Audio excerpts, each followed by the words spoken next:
My husband died in the sea in order to save the woman he loved. By the time they notified me, his body was almost eaten clean by the fish. The staff asked me if I wanted them to keep searching. I waved my hand decisively, refusing to waste public resources. With the certificate issued by the police, I immediately canceled his household registration. After contacting his lawyer, I couldn't help but burst into laughter. That night, I opened a bottle of champagne. Originally, I could only take half of the property, but now I could take 2/3. This definitely called for a celebration. Main text. My husband, Fernando, was dead. He took his crush, Isabella, on a ferry trip. They encountered strong waves. The ship hit a reef, and he gave his life jacket to Isabella. He drowned in the sea. When the police informed me, his body had been chewed so badly by sharks that his head was gone. A headless body floated on the water. A few fishermen wanted to pull him up,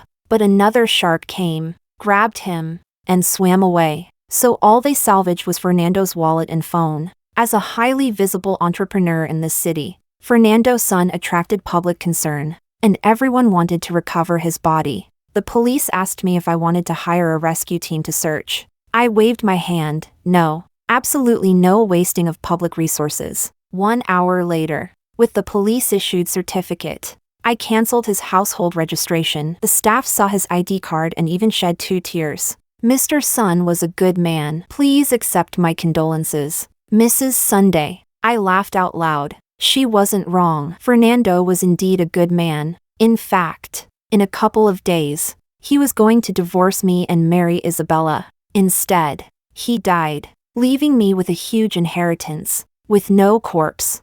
I could only burn some of Fernando's old belongings as his ashes, so I burned the waste papers from his office and some of his personal items. After burning, I put the ashes into a plastic bag, planning to buy an urn the next day. I contacted the lawyer and began liquidating Fernando's assets. 6 companies, 8 cars, 77 shops, 88 apartments, plus the gold bars in the bank, and his funds and stocks. While I was calculating how many zeros that added up to, the lawyer told me 2 of the properties had already been transferred to Miss Chan while Mr. Sun was alive. What? I would not allow anyone to ruin my lucky number. I turned to the lawyer. The things Fernando gave her, I should be able to take back, right? No wonder he earned millions a year. He understood immediately. That same day, Fernando's water-damaged phone was restored, and in the afternoon, my lawyer's letter was delivered to Isabella's home. When Isabella came over, I had just opened a bottle of champagne. She grabbed a glass and splashed it at me. Carmen, what's the meaning of this lawyer's letter? I sidestepped, and the liquid fell entirely onto the carpet. My Italian handmade carpet. I looked at Isabella with a pained expression. This counts as part of the damages too. You'll have to compensate me later. Where did you get the courage to ask me for these things? Fernando gave them to me. We were about to get married. These are all mine. Miss Chan, do you even understand the law? I sneered. The things Fernando gave you are part of the marital property. I have the right to demand them back. Isabella's face turned pale. She pulled out her phone. You didn't tell Fernando about this, did you? I'll call him right now. Just wait, he won't let you off. At that, I laughed. Don't bother, you won't get through. Fernando is inside a shark's stomach now. Isabella's eyebrows twisted together. Carmen, you're vicious. After all, you were husband and wife. Do you really need to curse him like that? I waited for her to finish shouting, then pulled Fernando's ID card, cut in 2, out of my bag. What? You don't believe me? This is his ID. I just cut it this morning. Isabella stared at the 2 halves of the ID, stunned, still refusing to believe. You must be playing some trick. I'll call him right now. You're not getting a cent. She dialed a few numbers on her phone, and soon my bag started ringing. I took out Fernando's phone. On the screen, the word wife was flashing. Isabella's face instantly turned deathly pale. Why is his phone with you? I told you, he's dead. Where's the body then? Eaten by sharks. I spread my hands. Miss Chan, did you forget you 2 went on that cruise together? How come only you came back? I thought. Isabella crouched down, her whole body trembling. Her eyes turned red in an instant, and tears rolled down like pearls. I couldn't help but roll my eyes. That Italian handmade carpet, tears are dirty too. You know. Isabella cried for a while, then suddenly stood up and dashed toward the pillar in the living room. Fernando, I'll die with you. I was so shocked I stumbled backward a few steps and quickly dialed the phone. Hello, police? Someone is trying to commit suicide in my house. The police arrived quickly. After understanding the situation, they took Isabella away. Before she went out, I didn't forget to remind her. Remember to return my things. Otherwise, I'll sue you. One of the officers tilted his head at me, his eyes saying, "She's already like this, and you're still provoking her?" I shrugged. That was several million. We're talking serious money. Who wouldn't be anxious? The next day, I started planning a funeral for Fernando. After all, he had so many wealthy relatives, and over the past 2 years, I had given them money gifts at their occasions. Now it was time for payback. I notified a whole bunch of Fernando's relatives and invited a feng shui master to help pick a burial site. But I didn't like any of the so-called auspicious places the master showed me. I preferred one at the very edge. Barren. Nothing grew there. The master said, "No. If he's buried here, your husband's descendants will suffer hardship." I clapped my hands. Perfect. This is it. Such great feng shui. And it's cheap.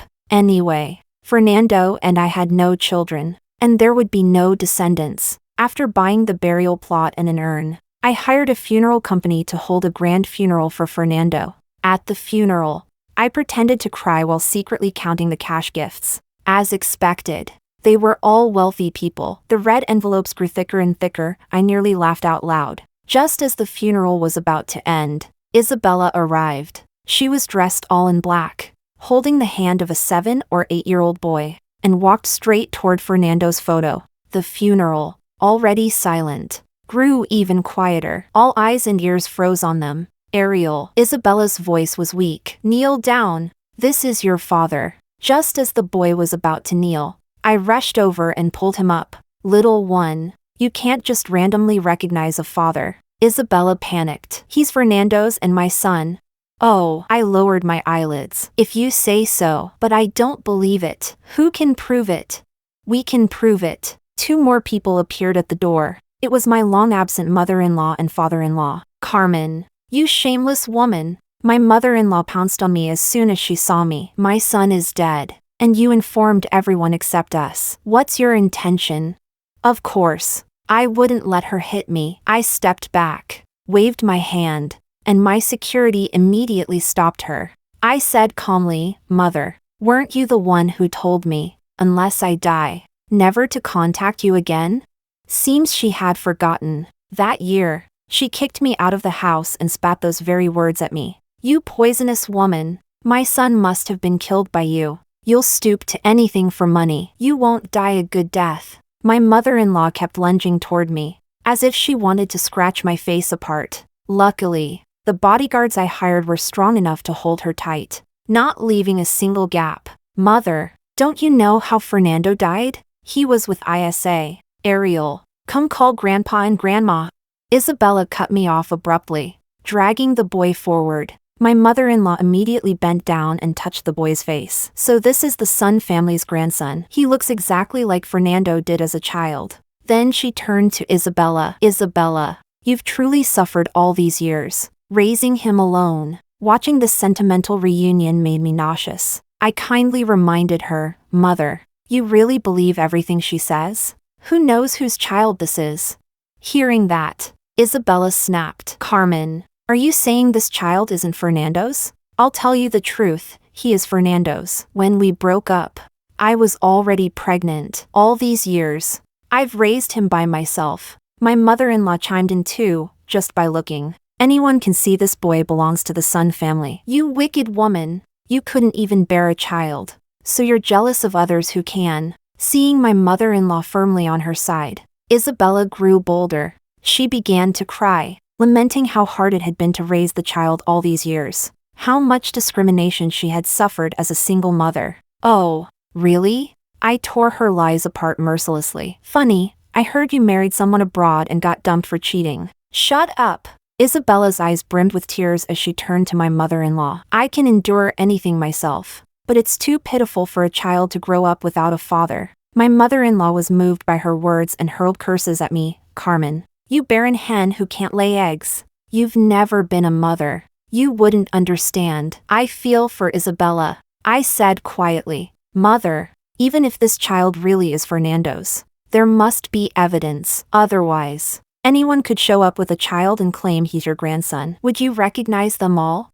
I have evidence. Isabella straightened her back. At first, even Fernando didn't believe Ariel was his son. So we did a paternity test. That test is still in his office drawer. Mother, go check and you'll know. Oh, she changed her tone already. Not just me, everyone present wore a rather intriguing expression. This funeral really was lively. Everyone had come for a good show. My mother-in-law immediately sent someone to fetch that paternity test from Fernando's office. I tried to stop her. Mother, let's wait until the funeral is over. With so many people here, it'll be ugly if this blows up.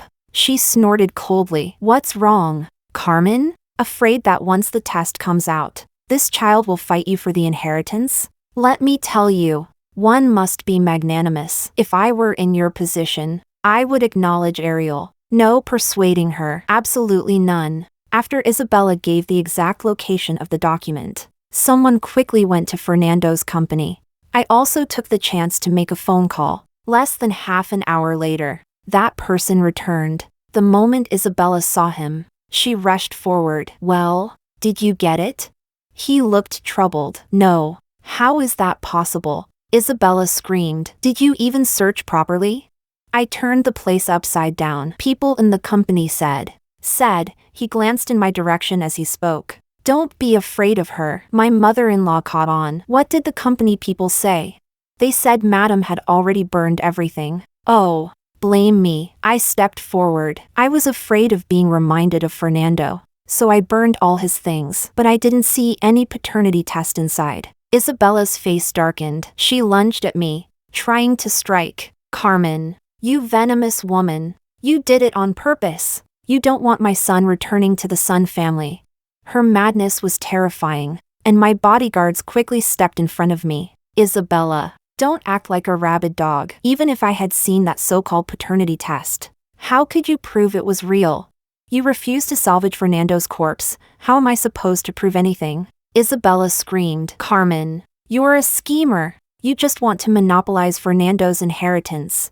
My mother-in-law hadn't known that I was the one who stopped them from retrieving Fernando's body. Now, with Isabella's crying, everyone knew. Her face turned dark. Why didn't you recover my son's body? You couldn't even give him a proper burial. And yet you think you deserve his inheritance?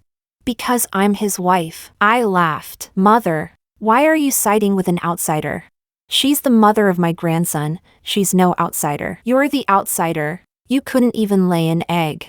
And now you want to take my son's money. Return it all. Mother, I stopped her ranting. Do you know why I haven't had children all these years? Because you've done too many bad things and can't give birth. You're right. I can't. I sneered. But the one who can't have children wasn't me. What do you mean? My mother-in-law froze. Don't tell me it was my son? Yes. It was Fernando who couldn't have children. I clapped my hands, and someone immediately handed me a file folder. Family shame shouldn't be aired in public. I never intended to say this. But since you keep pushing me, I can only apologize to Fernando. Inside are his medical records from the past 10 years. 10 years ago, he was already infertile. So tell me, how could Isabella have had his child? My mother-in-law opened the folder, and papers spilled out. Isabella picked one up, read it over and over, and her face turned pale as she shook her head. Impossible. This is fake. These documents bear the hospital's official seal. If you don't believe me, you can go verify them at the hospital. Isabella tried to grab my mother-in-law's hand, but she shook her off while still frowning at the reports. I pretended to shed a few tears, then turned to the relatives. Sorry to let you all witness such a scene. The funeral is over. Everyone can leave now.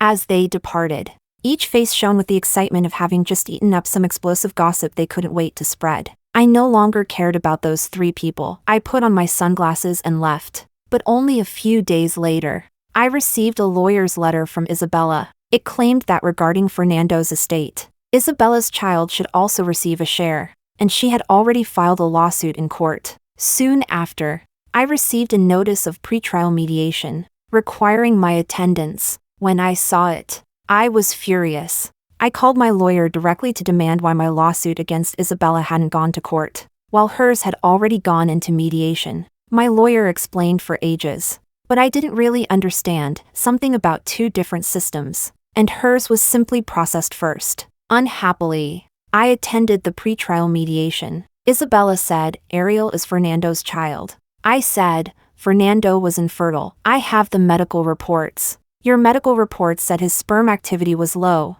not absent. The doctor said conception was still possible. Isabella looked smug, even smiling at the corners of her eyes. Next time, you should read more carefully. Oh, so what? I yawned lazily. Do you have proof that this child is Fernando's? Of course I do. Isabella slapped a paper on the table. This is a paternity test between Ariel and his grandfather. It proves my son has a blood relationship with Fernando's father, since Fernando's father only had one child, Fernando. Then Ariel must be Fernando's son. I glanced at my lawyer, who kindly reminded her, that doesn't count. My mother-in-law slammed the table. Why doesn't it count? Carmen, you're too petty. This child is my son's flesh and blood. Of course he should inherit my son's wealth. So what if he's illegitimate? It's normal for men to have a few women outside. Besides, this child isn't just Fernando's, he's yours too. Having a child is such a blessing. I laughed. Mother, calm down. The court requires a direct paternity test. Do you know what paternity means? It means father and son. And, mother, don't you really know? Actually, father has another son. My mother-in-law froze, and I immediately took out a paternity test. I hadn't planned on saying this, but since you're siding with an outsider, I won't cover up for father-in-law anymore. This is a paternity report he once asked Fernando to arrange for another child of his. Then I produced photos and videos. These are pictures and videos of the boy right now. He and his mother, Sabrina, live in father-in-law's villa in the south of the city. Father-in-law goes there twice a week. They've got a house full of maids and bodyguards, and the chef is a national banquet-level master. I ate there once, TSK, the taste. The more I spoke, the darker my mother-in-law's face grew. I even reminded her, mother-in-law, don't be petty. It's normal for men to have a few women outside. And this child isn't just your husband's, it's yours too. Isn't it wonderful to have a child? I returned her own words back at her, word for word. My mother-in-law completely lost it, slammed the table, and stormed out. I couldn't stop laughing. I called after her back, leaving already? The mediation isn't even finished. With her gone, Isabella realized she was losing ground. She pinched her thigh hard, tears falling. Carmen, my dear sister, I know what Fernando and I did was wrong. And you have resentment. But you've seen it, Ariel looks exactly like Fernando. How could he not be his child? For the sake of the years you spent with Fernando, can't you leave something for his child? Her words were so pitiful. Everyone in the room looked a little moved. I finally understood why Fernando lost all reason when he saw her. That face was born to play the victim, but she'd chosen the wrong person. I sneered, repeating the same line, and how exactly do you prove that child is Fernando's? The mediation still ended successfully because Isabella withdrew the lawsuit. Even if she hadn't, it wouldn't have mattered. Unless she dragged Fernando out of the sea, no power on earth could prove that boy was his. When I got home, I treated myself to a hot bath. Afterward, feeling refreshed, I called my aunt, who worked as a nanny in Fernando's father's house. She vividly recounted how, after returning home, my mother-in-law had confronted my father-in-law, even fought with him, and vowed to make that mistress suffer. Seeing that the truth was out, my father-in-law dropped the act and told her straight he wanted a divorce. That child was his only son now, and he planned to leave all his wealth to the mistress's boy. My mother-in-law threw a fit, crying, screaming, threatening to hang herself. Meanwhile, my father-in-law simply moved into Sabrina's place. Since my mother-in-law had always lorded over the house, the maids never liked her much. So as my aunt told me the story, she laughed loudly. Finally, she asked me, now that your father-in-law's cheating has been exposed, do you think he'll be left penniless after the divorce? I told her, Watch fewer TV dramas. Cheating men never end up penniless after divorce. Even when Fernando divorced me, the fact that he decided to give me half his property was already because he had a conscience. I figured my mother-in-law would never divorce my father-in-law, after all. He'd never split half his assets with her. But to my surprise, she really did divorce him. Unfortunately for her, he had already transferred his assets, so she only got a single villa in the settlement. Unable to accept it, she stormed into his villa in the south of the city and beat up the mistress. The mistress immediately called the police. My mother-in-law spent a few days in detention and, in the end, even lost that villa as compensation. Now she barely scrapes by on Fernando's inheritance. But Fernando's estate isn't enough to maintain her lavish lifestyle as a wealthy matron. I heard she's recently been looking for projects to invest in, trying to earn some retirement money herself. While I watched the drama unfold, my lawsuit against Isabella for the return of property finally went to court.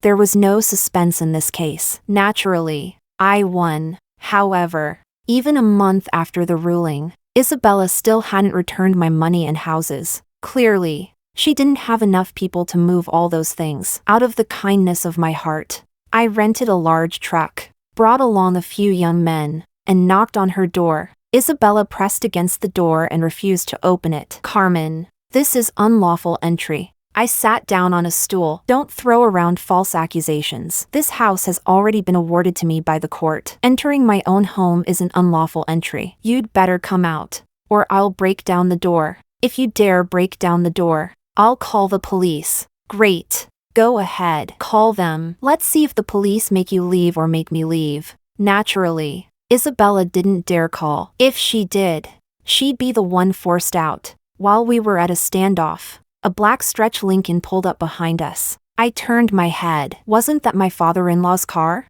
Within a minute, he stepped out. Seeing the scene, he frowned and asked, "What's going on, Dad?" "She's trying to drive me away." With him there, Isabella finally opened the door. She stood by his side, tears in her eyes. "Please, stop this crazy woman." I tilted my head, staring at the two of them. What kind of bizarre scene was this?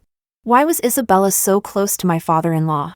My relationship with him had never been especially good, but it wasn't as bad as with my mother-in-law. Yet after hearing Isabella's words, he actually turned to me. "What's wrong with you? Why can't you stay quietly at home? Bullying a helpless widow and orphan, what kind of ability is that?"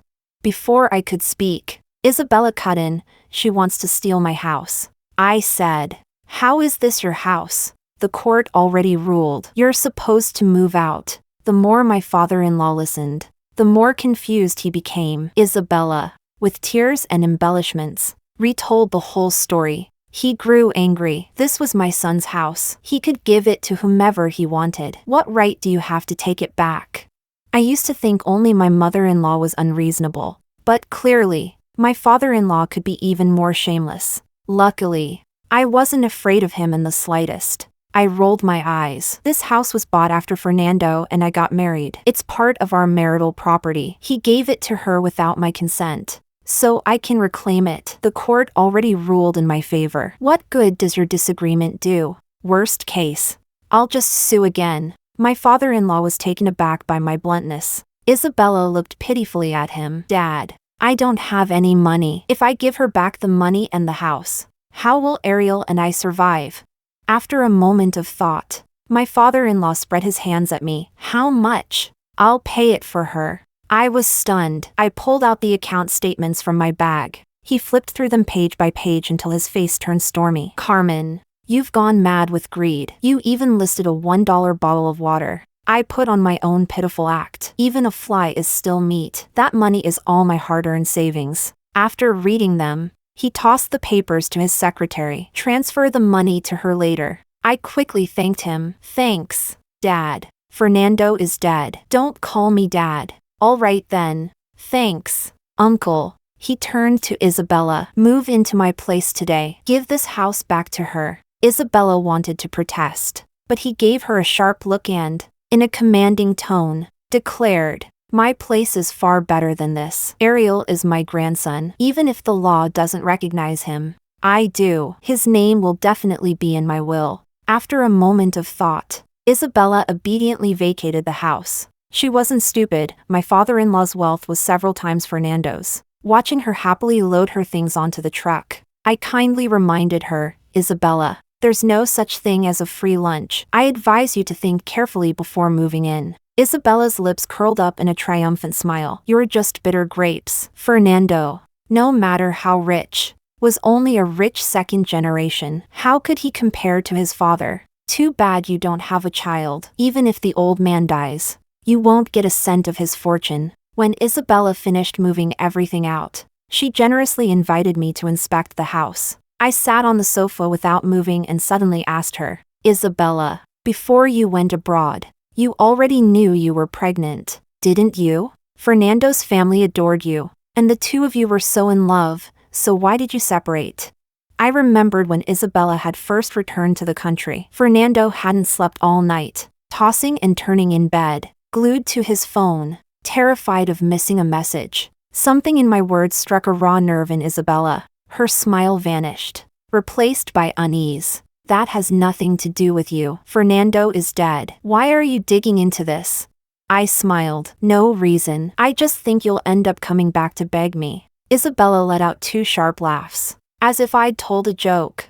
Who will beg whom, we'll just have to see. Half a year later, Isabella really came. She knelt before me, screaming hoarsely, Carmen, please save my son. Only you can save him. She crawled toward me, clutching the hem of my pants. Fernando's father wants to kill him. He's locked him up. I have no other way. Please help me. I sipped my tea and asked calmly, what happened?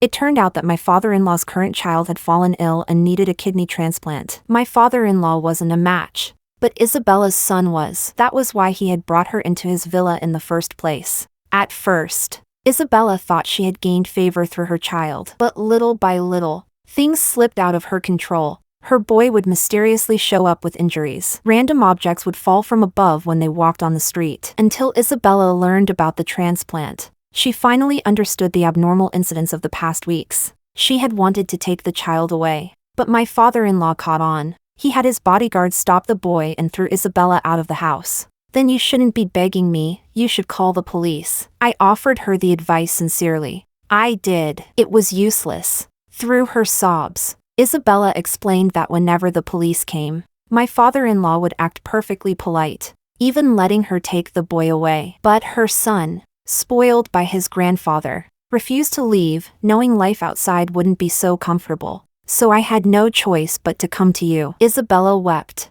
snot and tears running together. Please, help us. After all, Ariel is Fernando's own flesh and blood. Why should I help? He's your and Fernando's child, not mine and Fernando's. I acted detached, indifferent. Isabella, desperate, blurted out, because Fernando loved you. She told me that Fernando had always loved me, that his divorce from me and disgusting affair with her were all because he had been diagnosed with a terminal illness. Fernando didn't have much time left. He didn't want to drag you down. She poured out Fernando's supposed love for me. I listened without much expression. I knew he loved me. I also knew he was dying. How could he not be sick, drinking and clubbing every night, relying on medication to keep his body going? And if he stopped taking the pills, of course he'd die. I had always been the one to collect his medical reports. I knew his condition better than he did. So what? I sneered. That means I should save your son? Isabella hadn't expected me to be this cold. She realized belatedly, you never loved Fernando. Not just that. I hated him. Isabella's face was filled with despair. She had no one else to turn to. She had tried my mother-in-law, but the woman had lost all her remaining savings in a failed investment. Now, desperate for money, she was groveling before my father-in-law every day. There was no way she'd defy him to help Isabella. Ariel, what do we do? Mama can't save you. Isabella beat her chest in grief. I watched her lose control for a while, then asked, Isabella, do you remember I once asked why you and Fernando split up? Her tears stopped. If you tell me the truth, I might consider saving your son. She bit her lip, hesitated for several minutes, then finally decided. Because that year, Fernando killed someone in a car accident. That night, he had taken Isabella to the mountains to look at the stars. On the way back, in heavy rain, Fernando struck and killed someone. The woman's body lay on the road, bloody and broken. But Fernando was terrifyingly calm. He first drove Isabella home before going back to deal with it. Isabella thought he would go to prison for it. So within a few days she broke up with him, with her family's help. She left the country, abroad. She lived poorly. When she returned and discovered Fernando hadn't gone to jail but had grown even richer, she shamelessly latched onto him again. As I listened, my hands trembled, though my voice was low and terrifying. Do you know how he dealt with the body afterward? I asked Fernando. He said he paid the family a large sum of money, and that it was all settled. Bullshit! I smashed the cup in my hand onto the ground, shards of glass scattering everywhere. Isabella looked at me in shock. And in that instant, it was as if she understood something. Isabella, do me a favor. I'll get your son out. How about it? She stepped back when she saw the darkness on my face. But finally, she nodded. 2 days later, Isabella went to the police and reported Fernando for a past hit and run. The police opened a case. But since Fernando was already dead, and no report had been filed back then, they didn't know how to proceed. That very night, a heavy rainstorm hit. From the mountainside of Yangtua Mountain, a heap of white bones was washed out. The police confirmed that the remains belonged to a rural woman named Nova, who had been reported missing by her family 8 years ago, and those bones were only part of her body. Given the seriousness of the case, the city formed a special investigation team. Soon, someone else came forward at the station, claiming that on a rainy day 8 years earlier, they had seen a car hit someone on Yangtua Mountain and then drive away. Despite the heavy rain, they had written down the license plate. The police traced the number. The car had belonged to none other than the city's celebrated entrepreneur, Fernando. 2 weeks later, Fernando's parents were arrested. They had helped their son cover up the hit and run and cruelly disposed of the victim's remains, scattering them across the mountains, the river, and a trash heap. Only the remains in the mountains had survived the passage of time. At last, the truth was revealed. 2 days later, I went to the station to collect Nova's ashes. Holding the urn in my arms, I wept uncontrollably. Just then, another woman arrived, dressed all in black. She sat down beside me. She reached out and touched the urn, tears streaming down her face. Mother, your daughters have avenged you. I looked at Sabrina's face, my lips trembling, and whispered, Sister. Sabrina pulled me into her arms, stroking my back. It's all over now. Nova was my mother. That year, my father was burning with fever. It was pouring rain. My mother went out to find a doctor, and the moment she stepped out the door, she never came back. My father, without timely treatment, died in the hospital. In an instant, my whole world collapsed. After burying father, my sister and I searched everywhere for our mother. Eventually, we heard rumors that a luxury car had struck her, but when we asked, the witness claimed he had been mistaken, that maybe it hadn't happened. I knew he was just afraid of trouble. So, through some legal channels, my sister discovered the car's license plate number. We traced and traced until we found it pointed to Fernando. From the very beginning, my marriage to Fernando had been for one reason, to uncover the truth about my mother's death. That's why I never cared what kind of man he was, nor what he did with other women. After lying low for 2 years, I finally pieced together the truth about my mother's whereabouts from Fernando's sleep-talking. I wanted to accuse him, but I had no evidence. So my sister began to get close to Fernando's father. Fernando deserved his death. Even if he hadn't drowned at sea, his illness would have killed him sooner or later. And if not illness, then prison, because I would have made sure of it. In the end, the Sun couple was sentenced to death. The remaining Sun family fortune was inherited entirely by my sister's child. But my sister's child never found a suitable kidney donor and died the following spring. After hearing this news, Isabella, whom I hadn't seen in a long time, jumped out again. She waved that old paternity test, insisting her child was related to the Sun family and demanding a share of the estate. Unfortunately for her, my sister was not me. Competing with her for inheritance required strength, and my sister was not so indulgent. She only said one sentence, and Isabella, that mad woman, immediately quieted down. You really think your son's injuries back then were done by old Sun? I heard he just got settled into elementary school. Want me to stir up some trouble for him? Isabella's face went pale. This is a law-abiding society. What do you plan to do? Nothing much, just enough to disgust you. Bullying a child? That's nothing to be proud of. Fine then. I'll bully you instead. My sister spread out her hands. You're not as rich as me. Ruining your family financially would be easy. Now living and eating at her parents' house. Isabella's face turned ashen at those words. No matter how unwilling she was, she had no choice but to retreat. But I'm someone who holds grudges, so I contacted Isabella's ex-husband abroad. Her divorce hadn't been due to infidelity, but because her ex-husband gambled away all her money. I accidentally let slip to him that Isabella was living with her wealthy family. The very next day, her ex-husband returned to the country. I didn't hear much of what happened afterward, only that Isabella and her ex-husband were both kicked out of her family's house. On Ancestors' Day, my sister and I went up the mountain to honor our parents. We buried them together in one grave, fulfilling Father's last wish. That day,